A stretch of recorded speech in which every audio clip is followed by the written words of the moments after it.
This is the Bates Bobcast, our weekly podcast where we take a look at the week that was in Bates athletics. My name is Aaron Morse, and this week we are celebrating a second-place finish at the Maine State Championships for the men's and women's golf teams. Plus, the Bobcat cross-country teams shined at the Bates Invitational, and the soccer teams continued their strong starts to the year. All that and more coming up on the Bates Bobcast.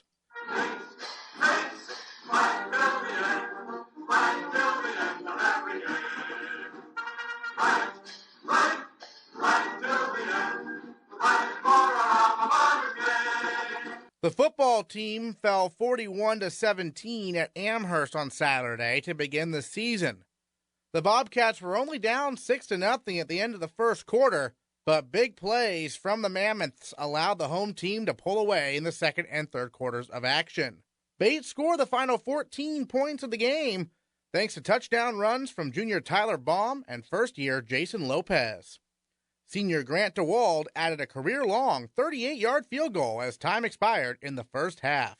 Junior Bobby D led Bates on defense with 8 tackles, including 2 tackles for loss.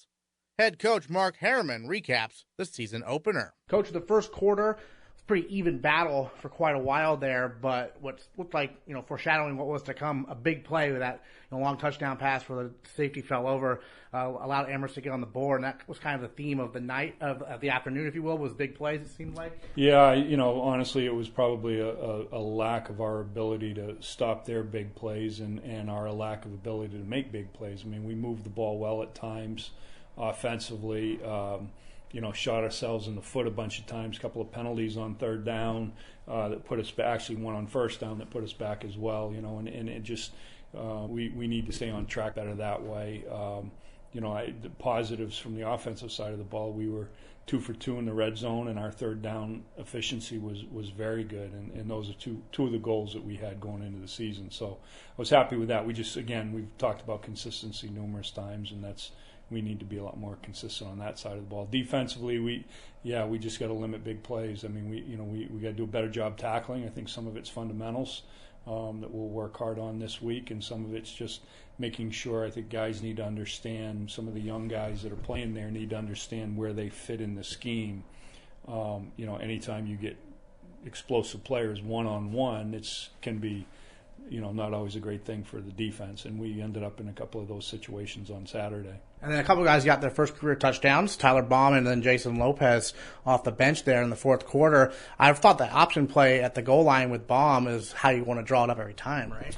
There's times that obviously it looks great, and there's times it doesn't. It may not look it, but it's a very complicated play. It starts with making the right reads, and certainly up front, guys blocking a particular area and making sure that we had a couple of run-throughs that get through early in the game that kind of mess everything up that way, and so it was well executed. And Tyler did a great job, the entire game when he was in there, both on offense and on special teams. Baum's an interesting guy because he was a quarterback initially here, right? And then he moved to the slot back position. So what prompted that move, and what have you seen from him? His athleticism. He's been. We've always felt he was a good athlete. I mean, we recruited him as a quarterback, like a lot of guys. Trevor Lyons was a quarterback. Yeah. Andrew Cookish was a quarterback. We've got a bunch of guys that play for us and that's the one thing about with the offense that we run, we're looking for athletic quarterbacks. So it's nice for them to be able to, to kind of morph into a position player if it doesn't work out for them at quarterback. And Tyler's really done a good job. I mean, I think he really came back in preseason and just has done better and better. And, we always talk as coaches in any sport about when a player gets their opportunity and takes advantage of it, and he certainly did that. Frankie got dinged up, and he was able to come in and make some big plays for us. Oh yeah, Frank took some big hits. I was watching it on the stream. I mean, it's like Amherst was keen on him a lot. Yeah, I think again he's been a marquee player for us, and I think that people do know where he is on the field. How is he doing? Oh, he's fine. Yeah, he's fine. Yeah. It was pretty hot out there. How did the team handle the weather? I think they handle it. It's hot on both sides of the field, so But it was very warm. It was one of the warmest. I was talking to Mike Verville, our director of sports medicine, and we were trying to remember back, because we've both been here for a long time, of a hotter game. And I'm not sure we've had one, especially on the turf. That obviously cranks up the temperature a little bit more. So I thought our guys, they hung tough. I mean, obviously it'd be nice if we had, a little more conditioning at this time of the year but obviously as we get in better shape, the weather gets colder, so that doesn't always equate. Well, the team, I mean, they fell behind, but they showed in the fourth quarter there that they weren't, just going to lay down and back down. They kept fighting, didn't they? Yeah, I think they felt kind of like I did. I mean, I said to the coaching staff yesterday on Sunday that, we've been in closer games that I felt that we got blown out in, and certainly we did get blown out score-wise. I mean, there's no question about that. But if you look statistically, if you look at the ebb and flow of the game, again, take away a couple of big plays and then giving them the ball in short field position in the third quarter 3 or 4 times. It's certainly football comes down to a handful of plays every game. It's just we need to make some of those and whether it's stopping guys defensively or coming up with big plays on offense. You got to put Lopez in the game a little bit there. Scored his first career touchdown, his first career game. What do you see from him? I think there was a couple of young guys that did a nice job. I mean, obviously Jason was one of them. Mylan Lemon returned some kicks for us and played a little bit on the special teams. Liam Spillane, a young linebacker, made a couple of plays on special teams. So I think it's a really good class. I think Mylan and Jason are going to be very, very good players for us. Have to mention Grant DeWald, career-long 38-yard field goal there as the time expired in the second quarter. He was pretty hyped by it. I saw the stream. Yeah. No, Grant's done a great job. He's really, he's as hard a working place kicker as we've ever had here. He takes it very serious, works really hard at it. His mentality now, I think he really believes in himself and what he's doing, and he's going to have a lot of opportunities this year. Well, yeah, I mean, it must be nice for the offense to know that we can get the ball to like the 20-yard line and we can get some points out of this. Yeah, actually, I think we can stretch it back a little bit more than that. Yeah. His leg strength's really improved, but we'd like to think that, anywhere out 15 to 25 or so, might stretch it a little more after that, but it is going to, we got a great shot at coming away with points. All right, back to Bates weekend. This weekend, you've got the home game all to yourself against Trinity. What's back to Bates weekend typically like for you? Until the game's over, it's another Saturday in the fall. Unfortunately, I can't wait to come back when I'm an old guy retired and enjoy the festivities. But it's great to see. Obviously the parents are excited to be here to see their kids, both athletes and non-athletes, and then with the alumni thrown in there, it's certainly nice for me to see some of the guys that come back that have played in the years past. So, and it's all we always get a great crowd. Obviously, we're the way this year shook out, we're the only show in town, so I'm sure we will have a great crowd, and we're excited to go. I mean, obviously this is, week 2 is not going to be any easier than week 1 by any stretch of the imagination. A little different team, but again, a very, very strong team. So, we've got to make some hay this week, and I think in some areas, in some ways more mental than anything, as far as just our focus and making sure things are really tight on game day. You watch any Trinity Colby tape yet? I think they shut them out pretty good. Yeah, we were on that tape relatively early yesterday. I mean, again, they're a good football team. They are explosive offensively. Their back, I think, may be one of the best backs that I've seen in my time in the NESCAC. The quarterback does a great job operating and can throw, and they got skilled guys around them and a big offensive line, and that put all those things together, and you're able to score points. And they've always been a really strong defensive team. So, we certainly our guys understand the speed of the game now. That was one of the things that I told them, and I'll tell them again when we meet in a little bit from now. that we can't necessarily replicate game speed in practice. I'm not sure anybody can, maybe Alabama, but for the most part, you're not replicating game speed. So we need to be able to acclimate to that game speed as quickly as possible. And I'm not sure with some new guys at certain positions, especially on defense, I'm not sure we did that. I think we got better with it as the game went on, and you got to hope that again week 2 will be the next step as far as understanding what it takes to be at that level of speed.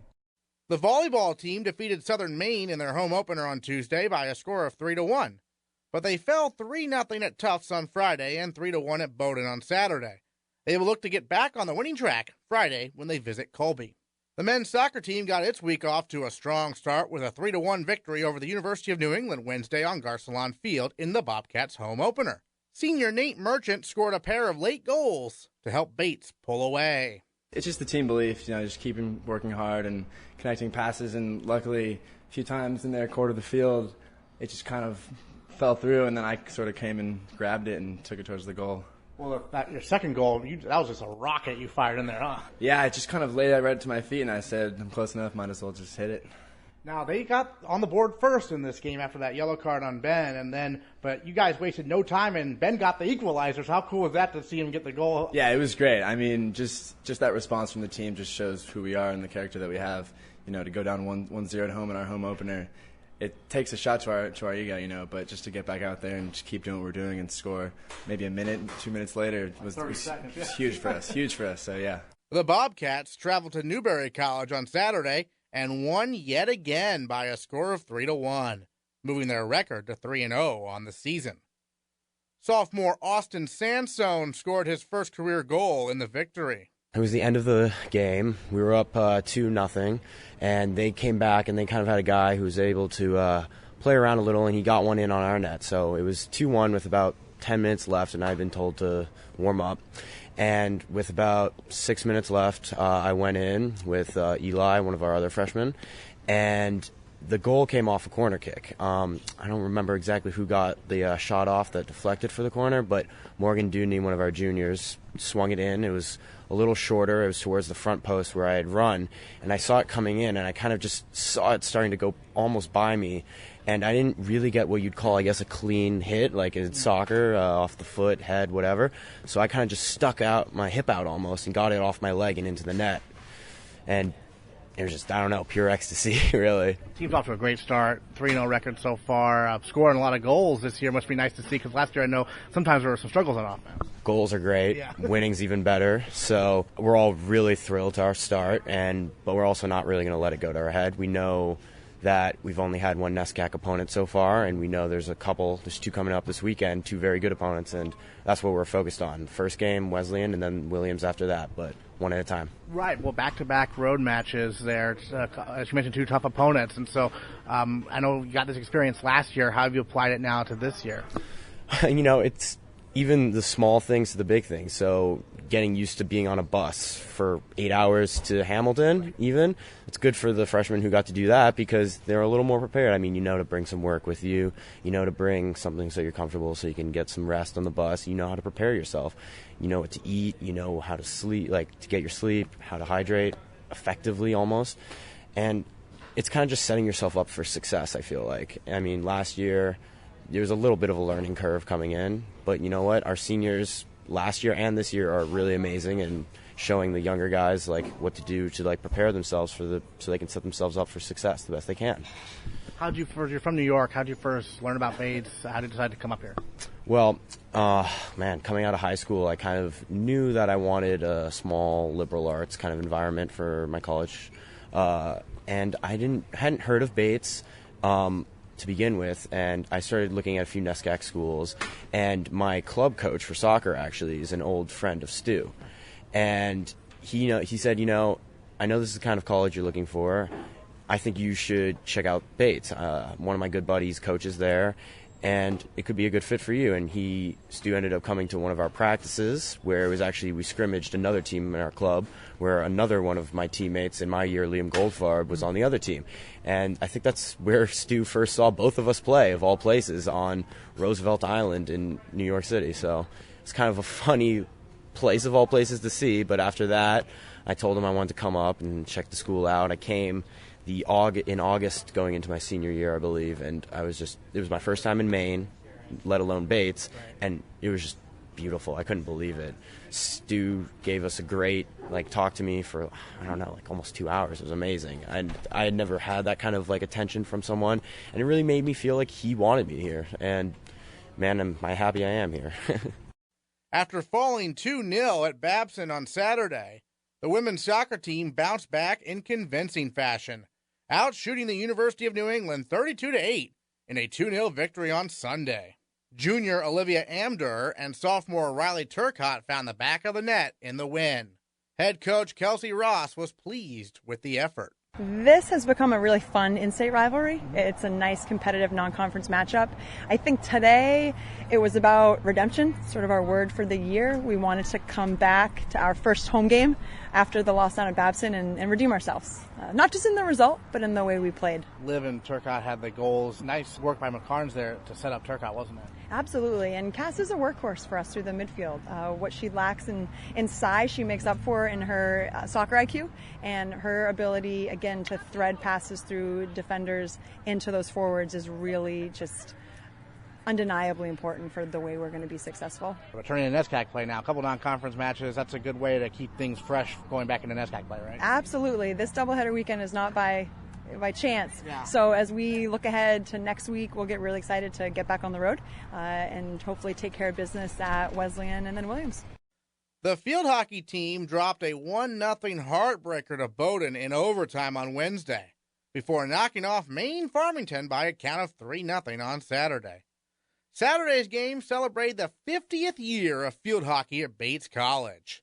Senior Caroline O'Reilly scored a goal in the win, and she appreciated the opportunity to play in front of the proud Bates alumni.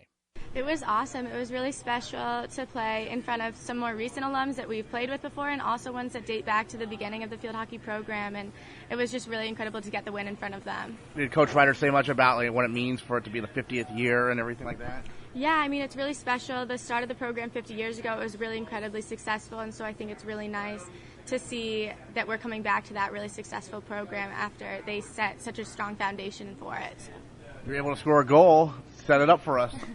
Yeah, well, it was my first goal of the season, my fourth goal ever, so it was, it's always pretty exciting to score, but really it was just nice to get the win. It was a penalty corner, so we were setting up on the circle, and Sam Race got the stick stop, and I got the shot in. It bounced off the goalie's pads and into the net, so it was really good to see. I know penalty corners is something the team's been working on pretty hard, right? Yeah, definitely, and so it was nice to have a strongly executed one from start to finish, from the insert from Grace Fitzgerald to the stick stop, and a successful shot. That's just really great to see, and hopefully something that we can be continuing as the season goes on. And you mentioned, it's rare for you to score a goal, but that's because you're mainly focused on defense, kind of in the midfield. Describe your role on the team for people who don't maybe know field hockey necessarily as well as you do. Yeah, so I'm a midfield. I tend to be more of a defensive mid. So I work with the defense and the other midfielders to work the ball inside and out, side to side, make sure the field's really balanced, and we try and get a strong ball into the circle for the forwards and the inners, who are also kind of like forwards, for them to get some strong tips around the net. So it's really just building the ball up. Going back to the midweek match against Bowdoin, a tough 1-0 loss, but you look at the stats, Bates dominating shots. It's a fickle game, isn't it? Yeah, that's a tough loss. It's always tough to see that you really dominated a game and you didn't end up getting that W, but I think the stats show and what we know, we know how we played that day and we know what we can do, and so that's really promising going into the rest of the season, that we can we can not only keep up with, but really dominate a strong team like Bowdoin, and that's really promising. Because people might look at the record like, oh, well, 1-3 right now. But, I mean, the 3 teams you face are all top 15 opponents, so that must set up well in terms of, like, you can compete with them, and you have other teams on your schedule you're probably going to beat. Yeah, I don't want to speak too soon, but I don't think our record is really reflective of who we are as a team and how we've been playing as a team. And I think that'll only just come to show later on in the season as we build up and kind of fix, like you said, those little minor things that are very fixable. Once we fix those execution-like things, then we won't be stopped. Is it cool to have pretty much everyone back from last year? Yeah, it's really cool. And some new faces, some new first years.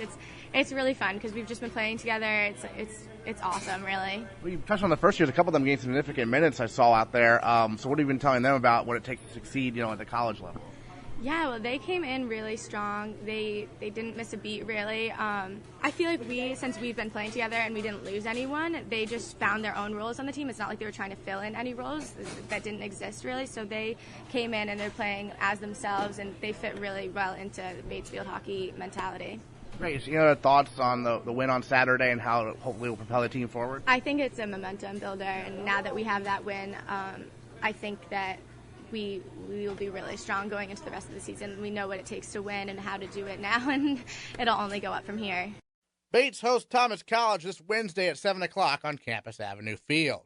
Now it's time to talk to our Bobcats of the week, and this week they both come from the world of Bates cross country. The number 24 nationally ranked men's cross country team won the Bates Invitational on Saturday at Pineland Farms. They defeated Tufts, WPI, and Southern Maine, and sophomore Justin Levine led the way, finishing in second place out of 66 men. For his performance, Levine is our male Bobcat of the week, and he talks about his rigorous off-season training and more. I was out in Florida, and then I trained in Utah, got some elevation, altitude, came back to Florida where it was nice and hot.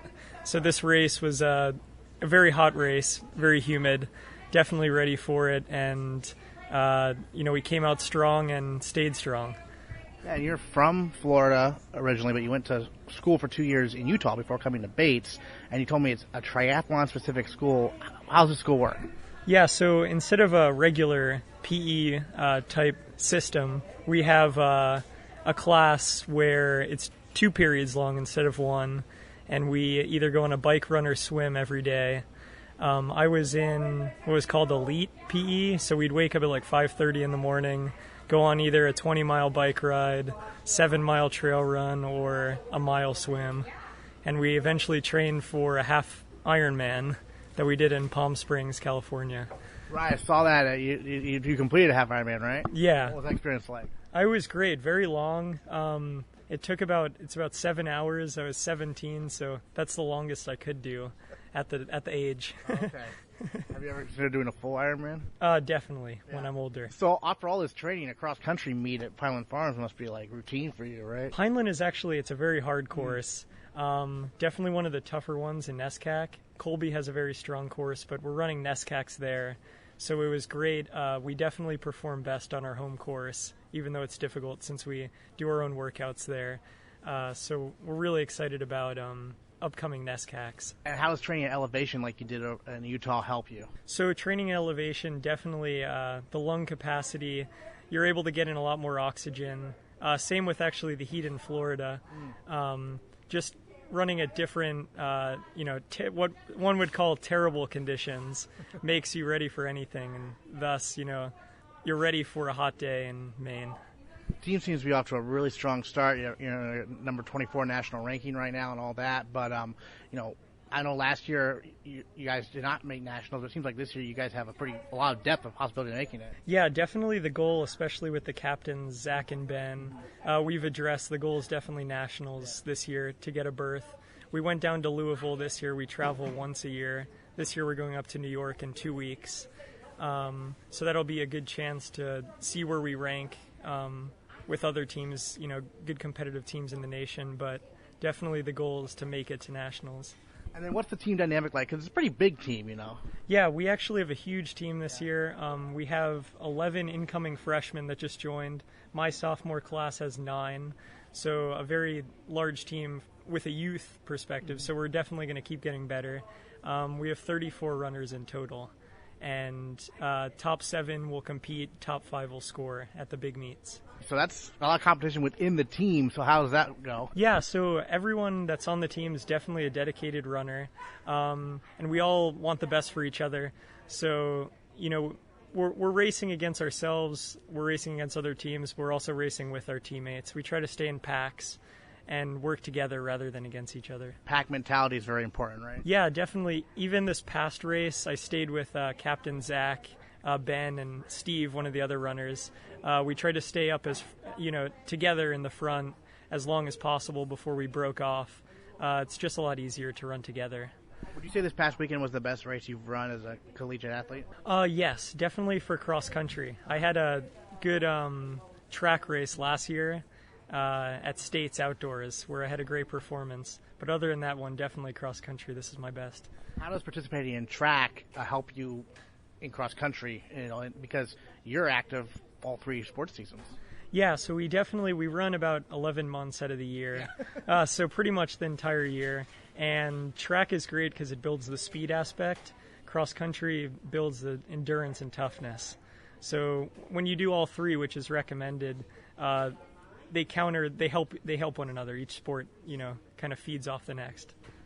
You mentioned you're going to New York for that one meet, but most of the meets this year are right here in Maine. So is that cool to be able to stay at home, basically? Yeah, it's great. And like I was saying before, every year in and year out, we race well at Pineland, whether it's a good thing or a bad thing. So it's definitely a home course advantage. So it's definitely exciting. We're going to be ready to race at Pineland, and the trips are just added fun. Yeah. So we love our home course, but it's nice to travel. So, grew up in Florida, going to boarding school in Utah. How did you hear about Bates? How did you discover Bates? Yeah, so my dad was a college runner. He ran for Brandeis. They were very good back in his day, won the national championship. So I knew I wanted to go to a Northeast boarding school where it wasn't as hot and, didn't have as much elevation as I'd run in the past.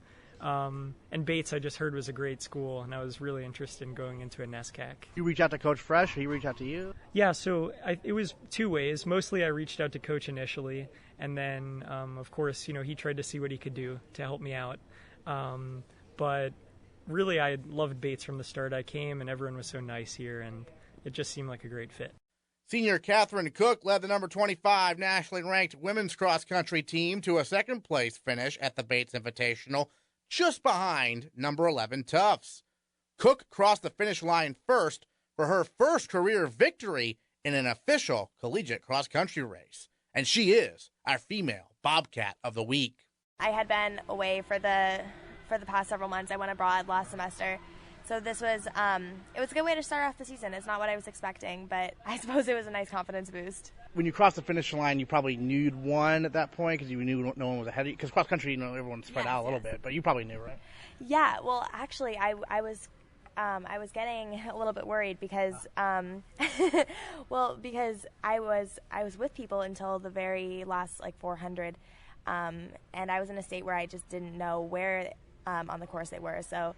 I was trying to hold the lead. I didn't know where I was in relation to the others, but it was definitely a good feeling when I finally got there. I knew that when I broke away, there wasn't anyone ahead. It was just a matter of whether or not I was going to be caught. Right. Yeah.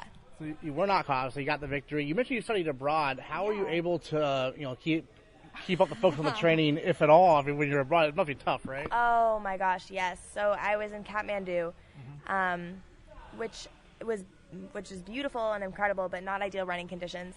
So when I did go, it was very individual and usually before sunrise. It was very hot there, right? No, it wasn't very hot. It was just very dusty. Dusty, okay. It was very dusty and not anywhere for really pedestrians to train outside of traffic and cattle. So that's, but it was great. It was a different way of running, a different kind of motivation, I suppose, something that I just did because it made me feel good rather than working towards any kind of racing goals. So when you're studying abroad, what was the experience like? I mean, Kathmandu, kind of a unique place to go, right? Yes, it was incredible. The reason I chose it is because I didn't think that I would make it there besides maybe what was offered as a study abroad program. And it really just opened up my world beyond the world of Bates, which is also incredible. But I don't know, it's a place that I really hope to return to, whether or not the running conditions are favorable. Sure, absolutely. The team finished second to Tufts, but it was scored differently. Yeah. So a traditional meet, you would have won by 1 point. 1 point. So that Point. must make you feel pretty good about the team's chances moving forward. Yes. I don't want to talk too much about the team moving forward because I think it could jinx any possibilities. But I think so far the team has had an impressive showing. And it just really makes me excited for what the rest of the year holds. I think we have a lot of girls who are really excited to run and have a lot of talent and are really ready to push each other forward. You mentioned you ran with Olivia for most of the race Yes. until you did break free and finish first. Does the breaking free happen organically, or is that at one point you're like, okay, I'm going to go for it now? I think honestly it just kind of happens organically. Our team very much runs as packs. Right. That's what we're good at.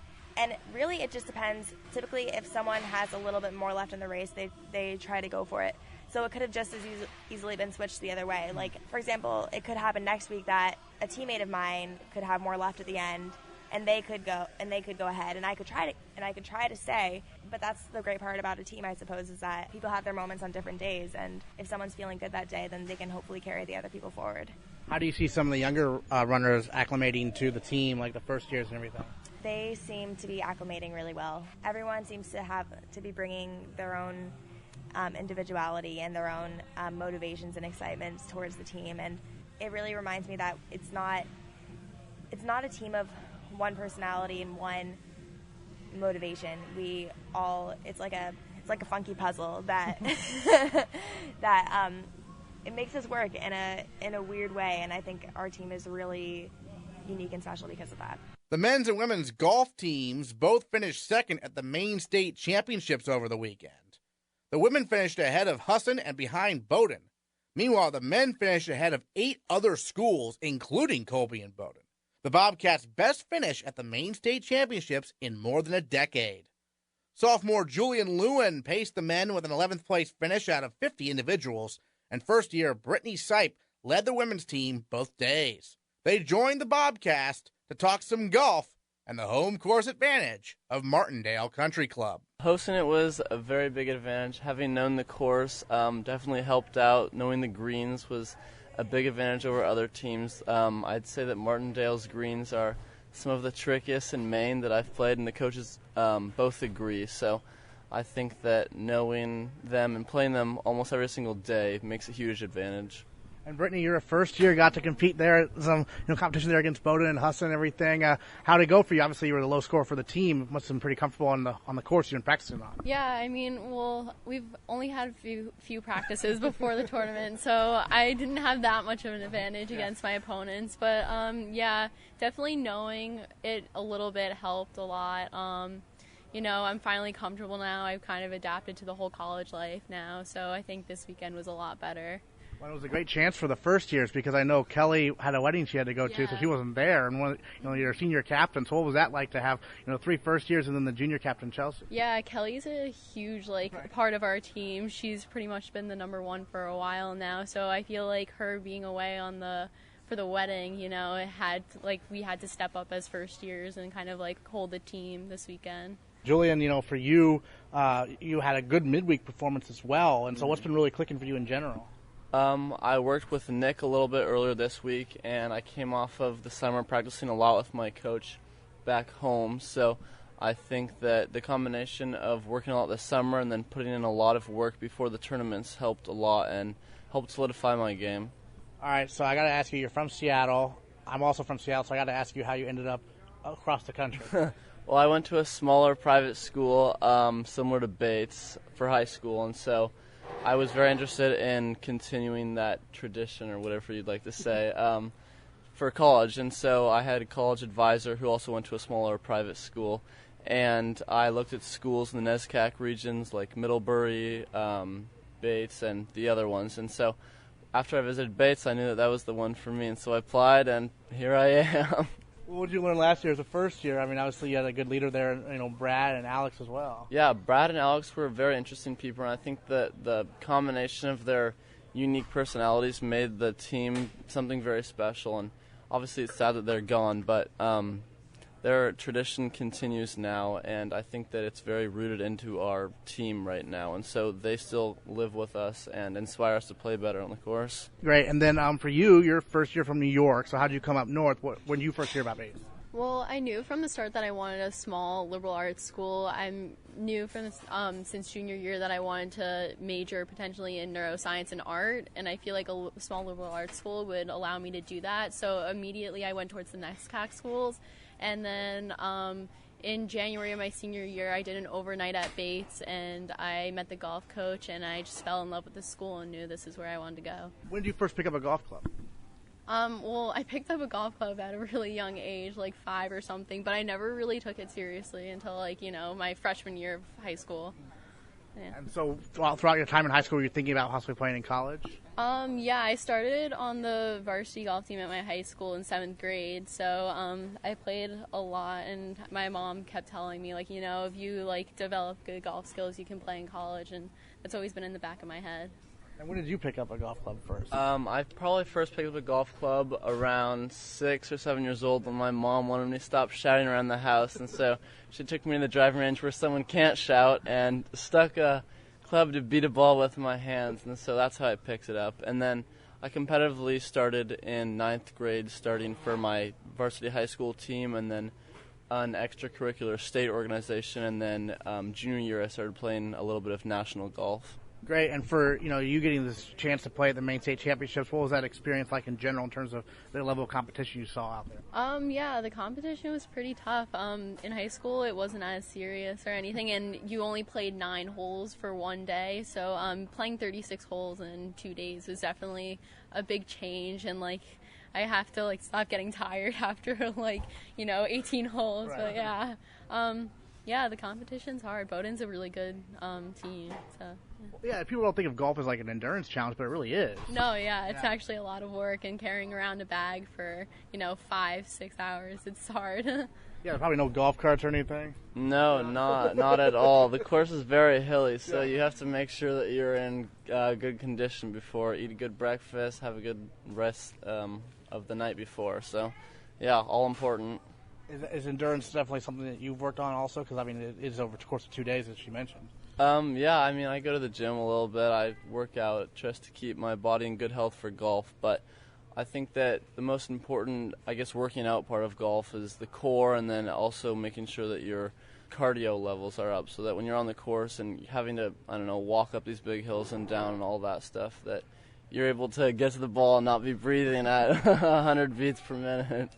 Do you look up to any professional golfer, someone you model your swing after, someone you admire on the LPGA or the PGA? Well, I had a pro back in my hometown that I always looked up to. He helped me a lot since 7th grade and stuff with my swing. So I definitely look up to him. I also love Jordan Spieth as a golfer.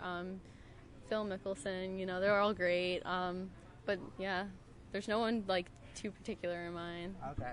Do you watch a whole lot of golf? I watch a little bit of golf, yeah. I really like watching Rory McIlroy play. He's an interesting character. He's got his ups and his downs, and I think my favorite time in watching him was when he switched sponsorships from Titleist to Nike, and his big downfall. But he's managed to carry himself very well through that and put himself back near top of the leaderboard. So that was a pretty cool thing to watch. When you're watching, how often is it, oh, I could do that, or how often is it oh man, how they do that? Yeah, that's an interesting thing. So a lot of times us young golfers like to think that we're able to hit all the shots, but the predicament is that they're playing on much harder courses, much different atmosphere. The fans are piled up everywhere. That's all they see left and right. And so while you think that it's going to be easy to hit that shot, in reality it's probably not. But you never know. All right, so for the women's team, what's that? Mount Holyoke, right? Yeah, Mount Holyoke.